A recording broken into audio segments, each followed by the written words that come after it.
Dios les bendiga a todos. Es un gozo una vez más compartir juntos la palabra de Dios. Y hoy este día, pues yo creo que no es la excepción. Dios tendrá algo que hablarnos y estamos preparados. Amén. ¿Estamos listos, hermanos? ¿Qué le parece si antes oramos a Dios y le pedimos que Él sea el que nos revele su palabra? Señor Dios Todopoderoso, toda la gloria y toda la honra te damos en esta hora. Permite, oh Padre, que en esta hora tu presencia inunde nuestros corazones, que podamos vivir, Señor, confortados de acuerdo a tu voluntad, y que cada día, Señor, tú seas en nuestros corazones. Te damos gracias. Permite este día, Señor, de bendición, porque tú nos hablas a través de tu palabra. Amén. Bueno, el tema es, hermanos, ¿dónde está tu justicia? Amén. ¿Está en Dios o está en este mundo? Vamos a Segunda de Samuel, donde estamos meditando. Segundo libro de Samuel, capítulo 4.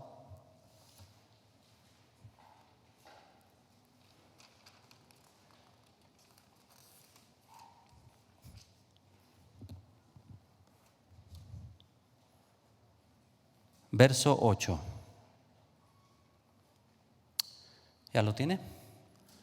Dice la palabra: y trajeron la cabeza de Isboset a David en Hebrón, y dijeron al rey: he aquí la cabeza de Isboset, hijo de Saúl, tu enemigo, que procuraba matarte, y Jehová ha vengado hoy a mi señor el rey de Saúl y de su linaje. Amén. Bueno, hoy vamos a ver una historia en donde de alguna manera David va a mostrar la justicia de Dios, y también vamos a ver la justicia del hombre, pensando que es lo correcto que él está haciendo. Vamos a leer primero el pasaje completo para poder. ¿Todos ya meditaron este pasaje o alguien no lo ha meditado? Y si no, vamos a leerlo otra vez, ¿sí? Como la meditación que leemos hasta 5 veces. ¿Sale, hermanos? Vamos a empezar desde el capítulo 4, verso 1 al verso 12. ¿Ya lo tiene? Dice la palabra: luego oyó el hijo de Saúl que Abner había sido muerto en Hebrón. Las manos se le debilitaron y fue atemorizado todo Israel. Y el hijo de Saúl tenía 2 hombres, capitanes de bandas de merodeadores. El nombre de uno era Baana y el otro era Recab, hijos de Rimón Berotita, de los hijos de Benjamín, porque Berot era también contado con Benjamín. Pues los berotitas habían huido a Gitaim y moran allí como forasteros hasta hoy. Y Jonatán, hijo de Saúl, tenía un hijo lisiado de los pies. Tenía 5 años de edad cuando llegó a Jezreel la noticia de la muerte de Saúl y de Jonatán. Y su nodriza le tomó y huyó, y mientras iba huyendo apresuradamente se le cayó el niño y quedó cojo. Su nombre era Mefiboset. Los hijos pues de Rimón Berotita, Recab y Baana fueron y entraron en el mayor calor del día en casa de Isboset, el cual estaba durmiendo la siesta en su cámara. Y he aquí la portera de la casa había estado limpiando trigo, pero se durmió. Y fue así como Recab, hijo de Baana, su hermano, se introdujeron en la casa. Cuando entraron en la casa, Isboset dormía sobre su lecho en su cámara, y lo hirieron y lo mataron, y le cortaron la cabeza. Y habiéndola tomado, caminaron toda la noche por el camino de Arabá, y trajeron la cabeza de Isboset a David en Hebrón. Y dijeron al rey: he aquí la cabeza de Isboset, hijo de Saúl, tu enemigo, que procuraba matarte. Y Jehová ha vengado hoy a mi señor el rey de Saúl y de su linaje. Y David, respondiendo a Recab y a su hermano Baana, hijos de Rimón Berotita, y les dijo: vive Jehová, que ha redimido mi alma de toda angustia, que cuando uno me dio nuevas diciendo: he aquí Saúl ha muerto, imaginándose que traía buenas nuevas, yo lo prendí y le maté en Siclag. en pago de la nueva. Cuánto más a los malos hombres que mataron a un hombre justo en su casa y sobre su cama. Ahora pues no he de demandar yo su sangre de vuestras manos y quitaros de la tierra. Entonces David ordenó a sus servidores y ellos lo mataron y les cortaron las manos y los pies y los colgaron sobre el estanque en Hebrón. Luego tomaron la cabeza de Isboset y la enterraron en el sepulcro de Abner en Hebrón. Amén. Vemos entonces esta trágica historia donde Isboset es muerto por sus siervos y decimos, ¿cómo es posible que estuvieron ahí tanto tiempo y esto pasó? Pero esto es lo que sucedió. Y estos, trayendo buenas nuevas según a David, vienen y le dicen, aquí está la cabeza del que es tu enemigo. Y él dice, pues no era de esa manera. Y entonces vamos a ver qué es lo que pasa. Ahí en el verso 1, hermanos, vamos a empezar entonces. Dice que oyó el hijo de Saúl, que es Isboset, que Abner había sido muerto en Hebrón, las manos se debilitaron y fue atemorizado todo Israel. Vemos a un Isboset que tiene miedo, ya que su general ahora fue muerto. Y recordemos que este era el que lo había llevado para ser rey, de hecho. Si nosotros regresamos un poquito en el capítulo 2, verso 8, dice la palabra, pero Abner, hijo de Ner, general del ejército de Saúl, tomó a Isboset, hijo de Saúl, y lo llevó a Mahanaim, y lo hizo rey sobre Galaad, sobre Jesuri, y sobre Jezreel, sobre Efraín, sobre Benjamín, y sobre todo Israel. De 40 años era Isboset, hijo de Saúl, cuando comenzó a reinar sobre Israel. Reinó 2 años, solamente los de la casa de Judá siguieron a David. Esto solamente como referencia para ver qué relación tenían. Y vemos cómo entonces, cuando es muerto su general, él teme. ¿Por qué? Porque su confianza en quién estaba, en este general que lo había puesto como rey y que de alguna manera era el que peleaba las batallas por él. Pero muerto él, dice que ahora ya no tenía ganas de seguir peleando. Dice en el verso 2 y verso 3 del capítulo 4 de segunda de Samuel: y el hijo de Saúl tenía 2 hombres. Ahora va a mostrar a estos capitanes de bandas, dice, de merodeadores. El nombre de uno era Baana y el otro era Recab, hijos de Rimón Berotita, de los hijos de Benjamín, porque Berot era también contado con Benjamín. Pues los berotitas, dice el 3, habían huido a Gitam y moraron ahí como forasteros hasta hoy. Dice el verso 5, vamos a leer otros 2 versículos. Verso 5: y los hijos pues de Rimón Berotita, Recab y Baana, entraron en el mayor calor del día en casa de Isboset, el cual estaba durmiendo la siesta, y en su cámara, y he aquí la portera de la casa había estado limpiando el trigo, pero se durmió, y fue así como Recab y Baana, su hermano, se introdujeron en la casa. Vamos a ver hasta aquí. En el tiempo de Josué, hermanos, estos berotitas tenían una relación muy estrecha con los gabaonitas y los heveos. De hecho dice en Josué que eran heveos. Estos eran extranjeros, habían usado de estrategias, mentiras, para que no los mataran en ese tiempo. Y de hecho, si usted lee ahí en Josué capítulo 9, usted se va a dar cuenta de esta historia. Y desde allá vienen estos hombres, es la descendencia de ellos. Y nos ponemos a pensar un poco. De hecho, en ese tiempo Josué fue el que les dio oportunidad de vivir, aunque los puso, dice, que como leñadores y aguadores en ese tiempo. Pero estos hombres, si nosotros recordamos en el capítulo 7 también de Deuteronomio, no vamos a ir para allá, solamente para acordarnos de esta historia, donde Dios les dice al pueblo de Israel que no tuviera ninguna relación con aquellos hombres, porque los iban a apartar de su Dios y los iban a llevar a adorar a sus dioses, iban a ser como ellos y les iban a hacer pecar. Y de hecho es una consecuencia que vemos que viene trascendental hacia el pueblo de Israel. Ahora los vemos cerca de Isboset, que son sus siervos, pero tomando la oportunidad, ¿qué hacen estos hombres cuando tuvieron la oportunidad? Vinieron y mataron a su jefe. Ajá. Y nos ponemos a pensar, hermanos, a veces es una enseñanza muy clara de cómo permitimos poco a poco que nosotros venga el pecado a nuestra vida y lo dejamos y lo consecuentamos y decimos no pasa nada. Y cuando menos pensamos, ¿sabe qué pasa? Nos puede matar también. Es algo muy importante que nosotros tenemos que poner atención.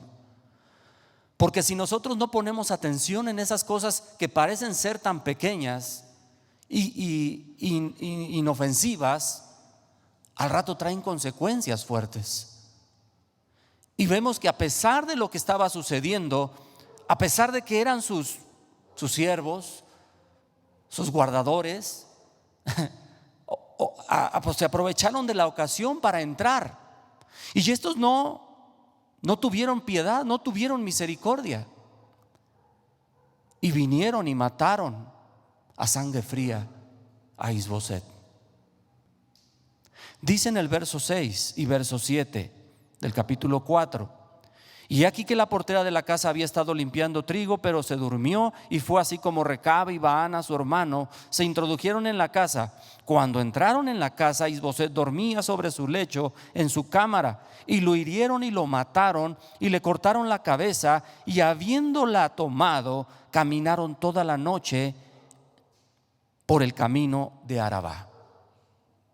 Ajá.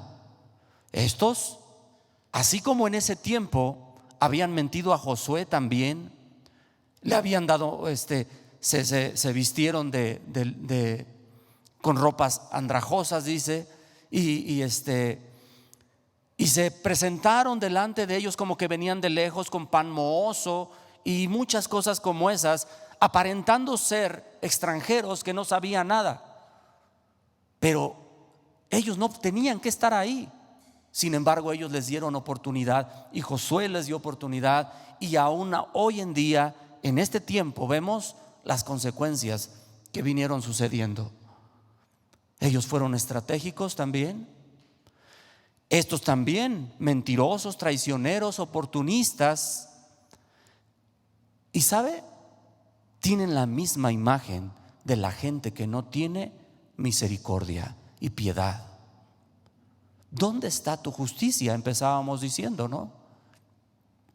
Estos no conocían la justicia de Dios. Pero vamos a ver el lado también de David, mostrando la justicia de Dios. Y como lo que habíamos dicho, era tan importante que ellos pusieran atención en lo que Dios había dicho, para que mostraran verdaderamente la justicia, no de ellos, sino ahora la justicia de Dios. Porque eso realmente les iba a mostrar la identidad que tenían delante de Dios.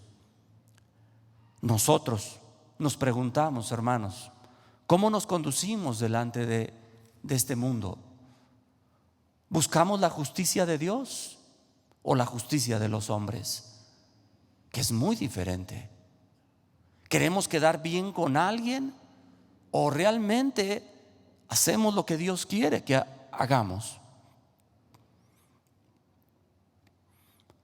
Dios quería que su pueblo entendiera, y ahora también quiere que tengamos misericordia, pero que no tengamos misericordia más bien con nada que nos influencia a seguir otro camino que no sea el de Dios, los que hemos creído. La justicia de Dios entonces es poner atención en sus palabras y obedecerlas firmemente, y no ser sensibles a nuestra voluntad, a lo que el mundo me deslumbra. porque cuántas cosas no nos puede deslumbrar antes que obedecer la voluntad de Dios y la justicia de Dios. Ahora, podemos llegar a hacer cosas malas, hermanos, que parezcan buenas. ¿Por qué le digo esto? En el verso 8 que vamos a leer, dice la palabra: y trajeron la cabeza de Isboset. ¿Quién? Estos dos hijos de Rimón. ¿Con qué propósito? Y la traen, dice que a David en Hebrón, dice el verso 8, y dijeron al rey: mira, he aquí la cabeza de Isboset, hijo de Saúl, tu enemigo, que procuraba matarte, y Jehová ha vengado hoy a mi señor el rey de Saúl y de su linaje. Y pareciera ser cierto, ¿no? Ante los ojos carnales, porque eran enemigos que estaban trastornando el propósito de Dios. Pero son enemigos de Dios. Pero vamos a ver cómo se conduce David ante esta situación. ¿Sí? Porque ellos lo veían realmente como justicia de Dios, porque hasta le dicen que Dios ha vengado hoy a David en cuestión de todo lo que le han hecho y todo lo que ha padecido. Dos cosas importantes quiero ver aquí. Una, ellos muestran que Saúl fue enemigo de David, por eso es su justificación. Y número dos, que Dios venga a David permitiendo la muerte de Saúl y de su linaje. Dos cosas que ellos quieren justificar para poder decir: mira, esto es algo justo delante de Dios. Pero yo sí quiero que veamos cuál es la justicia de Dios que aún David muestra y escribe en el Salmo 141. Amén. Vamos para allá.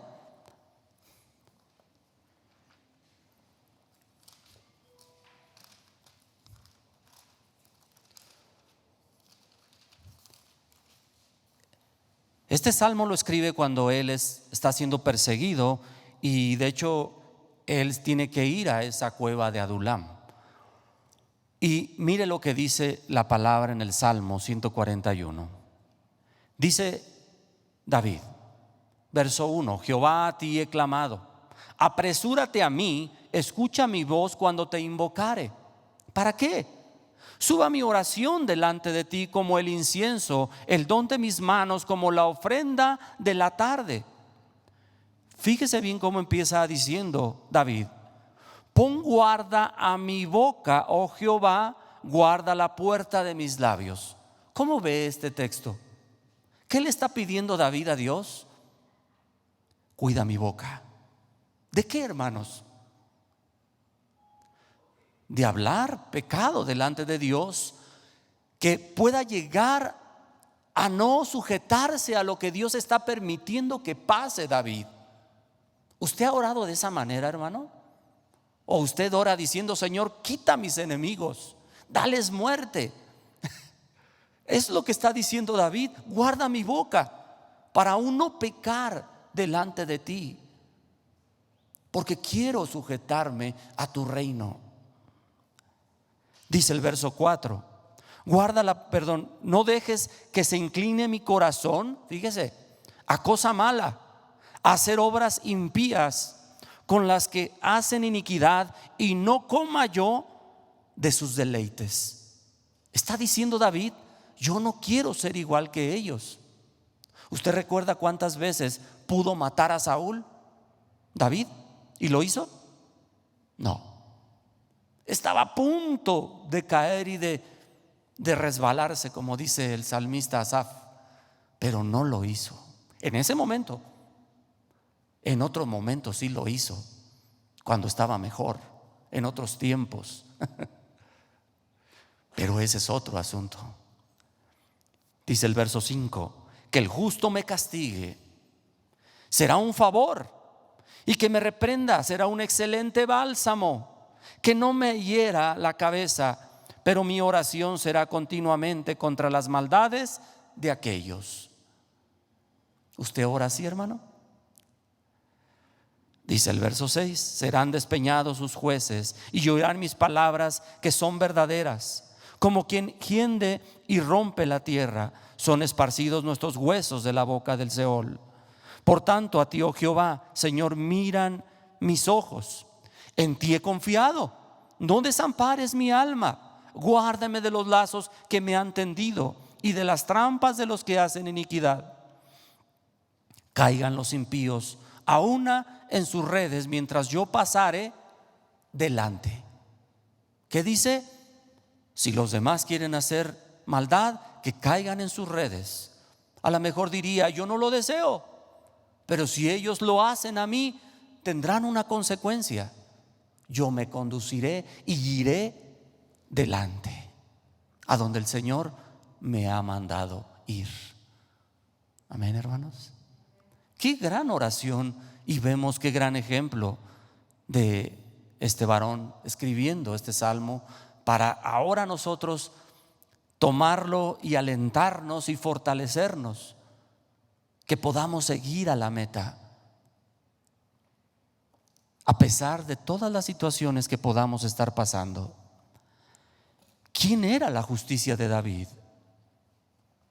Realmente era Dios. Amén. Regresemos a 2 de Samuel.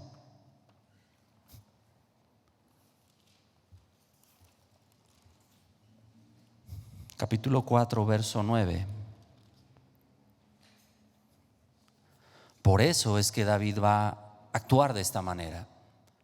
Y David respondió a Recab, dice en el verso 9, y a su hermano Baana, hijos de Rimón, beerotita, y les dijo: vive Jehová, que ha redimido mi alma en toda angustia.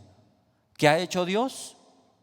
Lo había librado de todas sus angustias, problemas, y en todo momento lo había librado.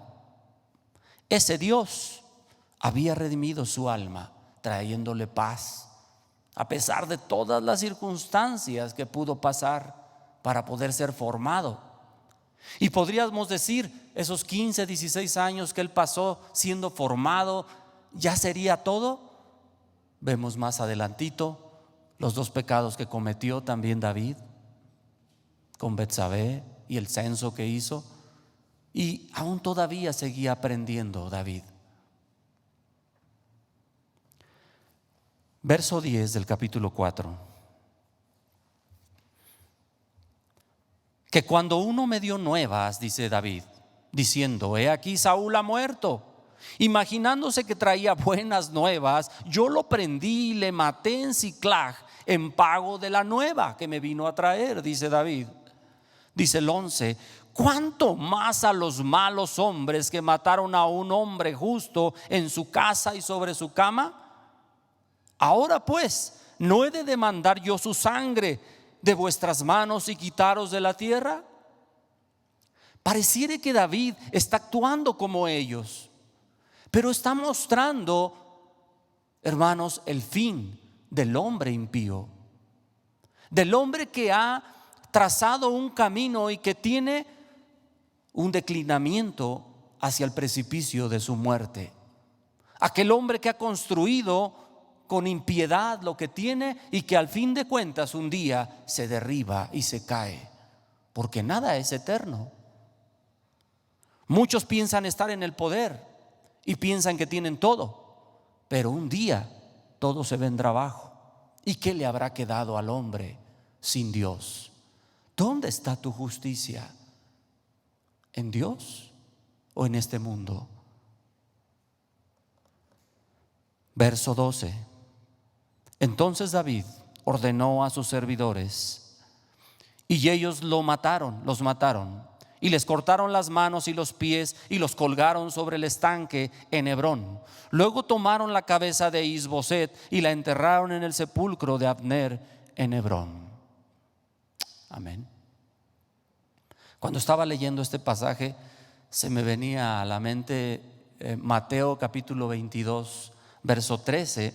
No lo vamos a leer, usted luego lo lee, donde dice también que aquel hombre que no había venido vestido de bodas, También lo ataron de manos y pies, me recordé eso, y lo echaron a las tinieblas de afuera. Y digo, podía tener alguna relación, ¿no? Pero me acordé de eso y veo el fin de aquel hombre que realmente no está bajo la voluntad de Dios. ¿Qué fin tiene el que no tiene su justicia en Dios? ¿Dónde está nuestra justicia, hermanos, entonces? ¿Está en Dios o está en un Dios que me he formado y quiero dejarme guiar por el Rey de Reyes, hermanos? ¿Queremos dejarnos guiar por el Rey de Reyes y Señor de Señores, el dueño de la creación, o por el príncipe de este mundo? Preguntémonos, si realmente mi justicia está en Dios, ¿cómo me estoy mostrando delante de este mundo? Porque aquí vivimos, ¿no? ¿O ya estamos allá? Todavía falta que lleguemos. Ya estamos ahí espiritualmente, como Efesios lo dice, pero aún todavía falta un largo trecho. Bueno, algunos en un momento y otros en otro momento. Me decía hace rato un hermano, a lo mejor me está viendo, y yo le decía, bueno, por lo que sucedió en la presa, hermano, ¿tú no vivías por ahí cerca? Le digo, no, hermano, yo vi de lejos lo que pasó. Y me decía, gracias a Dios porque no estuviste ahí. Le digo, hermano, y si hubiera estado ahí, y si el Señor me hubiera querido llevar, mi confianza está en Él. Y pues que Dios determine, ¿no? Es triste, ¿no?, lo que vimos, pero realmente, ¿dónde está nuestra justicia? ¿Dónde está nuestra mirada? ¿En Dios o en este mundo? Amén. Reflexionemos. Vamos a orar. Bendito Dios, te damos gracias. Gracias, Señor, porque nos has permitido en el camino, estar en el camino correcto. No hablando de una religión, sino hablando de tu salvación, hablando de la redención que hiciste por un pueblo que ha confiado en ti y que queremos caminar en medio de ese camino, aunque un poco difícil, pero tú estando con nosotros es agradable. Señor, bendice aún, Señor, todos aquellos que en este momento están pasando situaciones difíciles y que están al borde de la muerte y que aún todavía tienen la oportunidad, Señor, de acercarse a tu presencia, y que cuando tú los llames, entonces puedan estar inscritos en el libro de la vida. Bendito Dios, te damos gracias. Ayúdanos, fortalécenos. Queremos llegar a la meta. Que no nos desviemos, Señor. Que nuestra justicia seas tú. Que tú siempre estés presente para poder tomar decisiones, para hacer las cosas conforme tú las hayas determinado. Permítenos glorificar tu nombre, Señor, viviendo conforme tu voluntad, y que seamos dignos cada día de alabar tu santo nombre. Te damos gracias. Amén. Dios les bendiga. Gracias.